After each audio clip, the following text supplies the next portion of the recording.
Hey guys, what's up? Welcome back to the channel, Cynicalex, and today I have an exciting new game that I want to share with you guys. This is LEGO Legacy Heroes Unboxed, and I've been playing this game recently and I'm having a blast, so I wanted to share it with you guys. Now I want to let you guys know in advance that this video is sponsored by Gameloft and LEGO Legacy Heroes Unboxed, but as you know, you can probably count on one hand how many times Cynicalex, how many times I've done a sponsorship on this channel. So you know that when I do sponsorships, not only do I make sure that the game is solid and is coming from a great place, but I also play the game and I have to enjoy it. I have to have fun playing it before I'll even present it to you guys.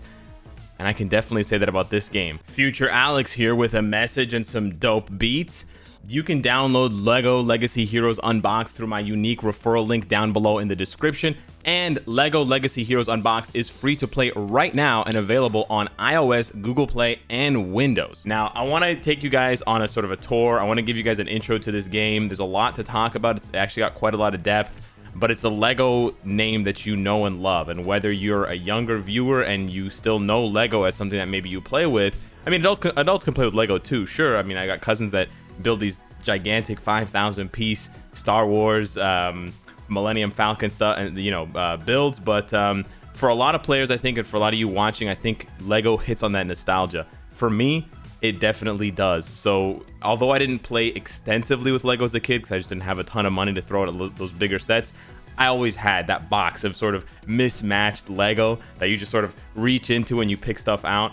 And so this game, here and there, I noticed that piece, that character, that set. I'm like, oh, I recognize that. I definitely had that as a kid, 5-6 years old, sitting there playing with those Legos, imagining up a world. So it's crazy to see, and it's really cool to see that these imagined worlds have now come to life in games.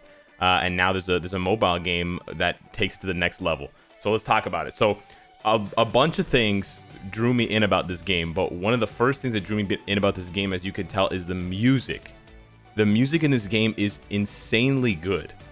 And not only does it feature brand new music that's really catchy, but there's also licensed tracks, classics from the 80s come back to enhance and really fortify your experience, and it's a blast. I honestly found myself just turning up the volume on my phone and leaving the game there to just blast tunes. That's how good it was, and that's how good it is. So that's the first things first. I gotta say, it's not often that you play mobile games and the music is that good. It's really a rare experience. But the second thing that I noticed when I started playing is that although the game is new, it hasn't been out for very long. There still is a large roster of characters that you can choose from. Obviously, they're all from the LEGO universe, but you know LEGO, right? Here's the thing. LEGO, they have their own characters and they've given them all names. You've got, pretty classic ones like Yeti or the Jester, but then you have a bit more specific ones, the Businessman, Garmadon, Master Burnibus, King Brutus, right? You have the more specific ones. Of course, the fitness instructor, everybody knows her. But with LEGO, you can see there you have Digi-J, and then you've got these other characters that look kind of familiar from things like Ninjago or things, different collaborations, different IPs, different combos. And that's what LEGO does so well, right? We know there's LEGO collaborations with Marvel, with Star Wars, with DC, with pretty much anything you can think of. LEGO is everywhere. So I think not only is the game in a good position now, but I think that the game will have legs for a long time in the future because of that potential for a bonkers, an insatiable number of collaborations. So that was the second thing that really drew me to this game. The third thing was when I started checking out the characters, and I was like, okay, well, how am I supposed to figure out what's so good about Princess Argenta or Street Sweeper, or the Hiker? So I go ahead and check out the Hiker. And all these characters, check this out. They've got these little animations here that they're sitting here doing. They've got little voice acted sound effects as well. It's hilarious. And when they do their skills, as you'll see in game, when they do their abilities, there's more sound effects. It's really nice. But if you take a look over there, Crook Chuck, Explorer, Tank, City, Wanted. And I saw that and I was like, what does that mean? So then I figured out that every single character is tagged with these different things to classify what type of character they are. So there's already a huge depth system. Even though this is LEGO, this is not sort of a baby or overly simplistic game. There's enough depth here to satisfy hardcore players. which is pretty nice, right? So you've got explore. These are both explorers here, the private and the crook. But then he's an attacker, not a tank.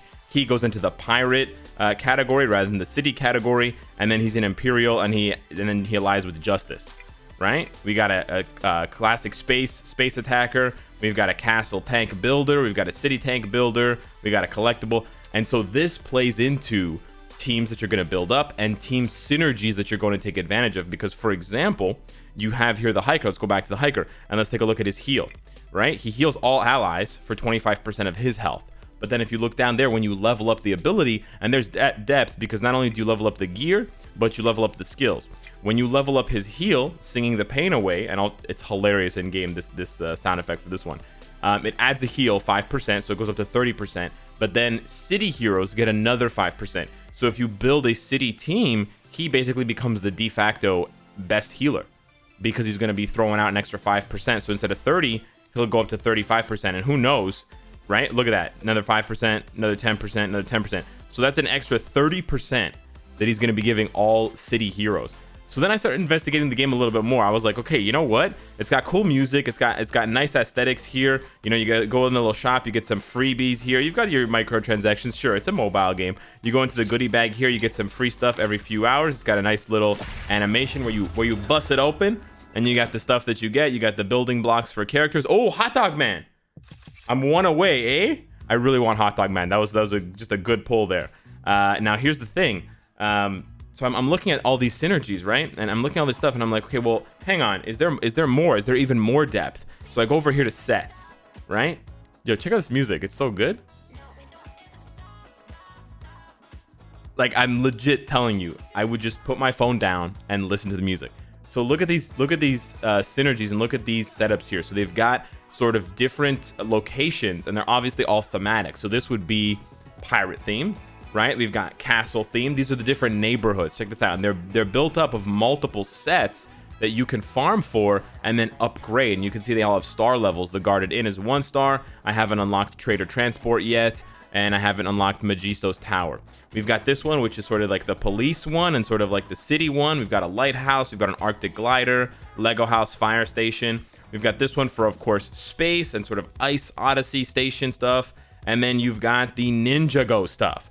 So they imagine the future. They could have a Marvel one, right? They could have this and that and the other one and the other one. The sort of expansion possibilities are huge. And so what this means is, if you check it out, if you go down to Raft Raiders, which I have here 2 stars already because I farmed it up, this is really, really cool. I can't show you guys a new one because I've already built them, but essentially this is really genius. The first time you build these sets, it shows you a video of how to build it, and you can rewind and fast forward on the video in game by moving your finger left and right, which means if you had the set, you can watch them you can watch on your phone and then build it along, because it shows the pieces in 3D dropping in, you know, step by step to build it out to what you need to make. And then it gives you information about the set number, the number of pieces, 62, 61, 81 pieces. How brilliant is this? So they integrate the physical Legos that you may have at home, and they show it off in game, and it has value in game. This is not just for fun. You can see there that it's got the tag Explorers and it's got the tag for Pirates. So what does that mean? Let's check out what this does. Whenever pirate heroes damage a foe, there's one hero has a 10% chance to assist. So you can call in assist for more damage. And then you have the Sea Dogs. At the start of battle, every hero has a 15% chance to get attack up for 1 turn.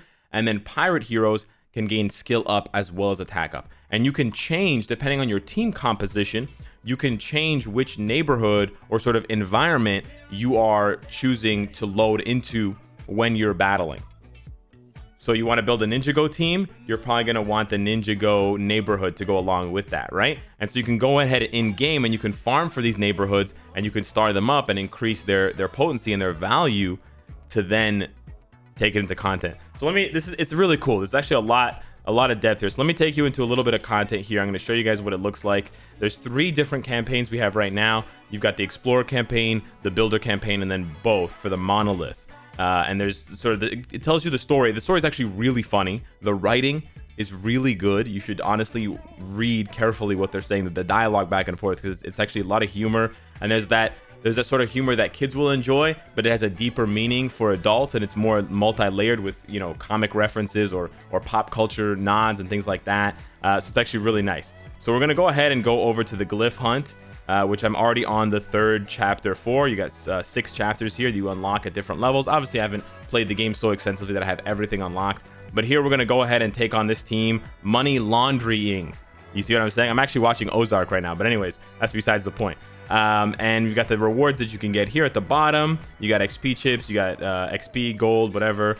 You've got your premium currency that you get first time for completing every stage, and then you see your opponents there. So we're gonna go into battle here. You choose your team. I'm given an extra character there that I haven't actually unlocked, but it's specific for the stage. They do a lot of this thematic things where they give you one character, like give you a pirate, etc., so that you have someone to rock along with you. And then I'm going to set my team up. I can swap heroes really easily just by clicking them. But you can see there, I've got the setup here for which one I'm going to use, right? The set, and I can swap it for the city set, for the Lego house set, excuse me, if I want to do that. But I'm actually going to go with the 2-star pirate set. I've got a pirate on my team right there. So let's rock it and go in. This music, wild. So let's see here. Yuppie has been laundering his money through loads of small businesses. If we shut down those businesses and mess with his money, there's no way Yuppie won't come out to stop us. All right, so where do we start searching for all this dirty laundered money? Well, at the laundromat, of course. Where else? Just little cute things like that. But let's check this out. So the gameplay itself is turn-based combat, but because of all of the animations and because of the speed of the gameplay, it really does feel very fluid. And there's a ton of not only animations, but the sound quality is so fantastic. So we're gonna go ahead here with the chicken and do the drumstick kick. You can see the enemy has taunt up, so I have to choose him to attack. You can see if we click on him, we can see he's got taunt. You can see his abilities, and you can sort of check them out. And there's so much detail, right? Here we're gonna go with an AoE. Boom, nice. And then here, check this out. I don't have to heal. This is a pretty easy stage, but I'm gonna heal just to show you guys how funny this is. Right? So there's a lot of charm. There's a ton of charm in this game. It's charm. Charm is really the word I was looking for. That really brings you to a place where you actually really enjoy the gameplay. Oh, this is the police officer, or the sort of cross guard here. What is he against taunt? Okay, let's just do some damage. Boom. Okay, he throws something at the guy. Shoot him. Okay, dodged it. And you've got all the sort of typical values. It sort of reminds me in a small way of Marvel Strike Force, where you've got, you know, speed, you've got initiative.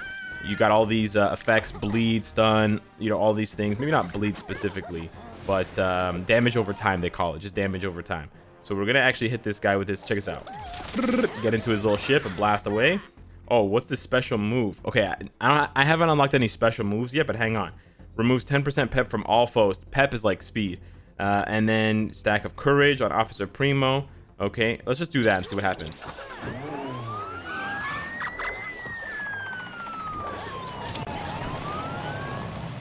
True. Okay, I think I just lost someone on my team because they got focused down. We're in a bit of trouble there, but I had never seen that before. So that was nice. That was really nice. Why is this? Oh, he went invisible. I see. That was really cool. Okay. Let's see here. Grants all heroes attack up. Let's do that. Let's go, boys. There's a lot to like about this game.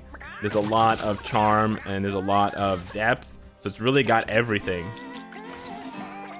Right? Even if you're not a fan of Lego, why wouldn't you be a fan of Lego? But even if you weren't a fan of Lego, this game has just a solid foundation that I think will appeal and is fun. And I think this is a game that you can play casually and still enjoy yourself a lot, because you can take it at your own pace. You can farm characters, and I'll show you guys how farming characters works. It's very reminiscent of old school Marvel Future Fight, so you guys will have that to relate to as well. And yeah, you just build out your Lego roster, and then in the future, you know, who knows? Boom, there we go, we got it. So I don't think we 3-starred the mission. We're gonna get a silver, yeah, because one person was not with us at the end there. Get a gold trophy to unlock looting, yeah. So it's got that typical thing where you have to 3-star the mission. You have to max it out in order to be able to go back and farm it. But you have that sort of farming. You don't have clear tickets, so you don't have to worry about that. I can just go back to any mission that I've completed. And if I need those helmets, for example, I can just go back and hit it up whenever I need to. Bada bing. And well, we're getting a bit unlucky at the moment. There we go. We got some gear options there. So you got that. But then there's more. So they've got guilds already set up, and it's really funny when you go into the guild shop, you can see people in your guild sort of just chilling with their main character, just bouncing around, having fun. You've got arena, which is PvP. You can choose who you fight for PvP, and if you defeat them, you take their rank, you rank up. You've got, of course, rank rewards, which include premium currency, and then you've got these rank items or sort of currency that you then spend in a PvP shop. So there's a lot of customization, there's a lot of selection, right? They don't box you in to selecting one reward. So you can see there's a general store where I could buy things for gold, and I always try to buy these out to just have as many upgrade materials as possible for my gear. You have the mashup store from the monolith gameplay, where you can buy character tiles to sort of get them ranked up to the next star level or unlock them. You can buy ability materials as well to level up skills. You've got the guild shop where you get guild coins and then you use them, and then the arena coins. So there's tons of sort of play your way mentality, and the idea that if you want to build up specific characters, you can. And of course, specific characters are only available in these places, so you're going to want to save up for them to build up enough to unlock them and then be able to play with them. And then you also have events, and then this is where they take even further advantage, and they really harness that Lego unique, style and sort of presentation. See here, we've got the basic ones: in deep, house hunting, in crowd, and this is where you're unlocking, the pirate tiles, the Lego house tiles, the guarded tiles, the guarded in tiles. But then you've got, look at this collector one to earn explorer codex tiles. So these are specifically for the explorer type characters. So you can see here, I can get more tiles for Crook Chuck, and I can loot this a certain number of times per day. You have a fixed amount, but then if you build up to the next ones, you can unlock different characters going on. Like there's Captain Cold or Commander Cold. You've got here the Crook Bart, which is another pirate. And so you can build up, right? And so there's synergy there between building up the tiles and building up the characters that benefit from the tiles. The pirates or the warriors, what are they called? Like knights kind of thing. So it's very, very cool. And then you have challenges, and then challenges is just where you get stuff. And they have a free training mode, which a lot of games don't have, where you don't get rewards, but you can just test out your characters against scaling difficulty of opponents to see how they match up in different scenarios. So this game actually has a lot to offer, and I would not be surprised if it's going to grow a lot in the coming, months, in the coming years, because Pip Town, it's already this robust, and it hasn't even been out for that long. So I'm really happy. I've been enjoying this game a lot, and I wanted to share it with you guys, and let me know if you want to check it out as well. If you do, you can download Lego Legacy Heroes Unboxed through my unique referral link in the description below. And Lego Legacy Heroes Unboxed is free to play and available on iOS, Google Play, and Windows right now. So hit me up in the comments. Let me know what you guys think of the game. Thank you so much for watching, and I will see you in the next one. Take care.